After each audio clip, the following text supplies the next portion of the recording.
Yan po doon tayo galing. So, pauwi na tayo ngayon kasi nga, unaway lang yung gara natin sa dagat. So, ayan. Yan ang kalsada sa taas. Highway, going to Haifa to Tel Aviv. Ayan. Ayan. Ganda dito.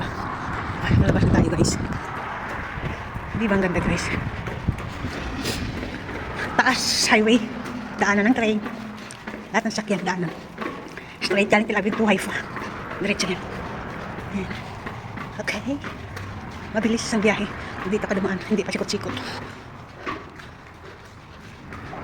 Ayan. Ayan. Ayan na. Ayan. Malabas na yan.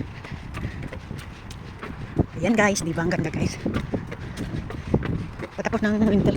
Medyo mainit-init na. Spring naman. Spring. Ayan. Mirahin dito guys. Yan ang palabas. Yan na. Nakatabi lang ng dagat. Yan ang bahay. Yan. Pauwi na tayo guys. Eh. Ganda diba?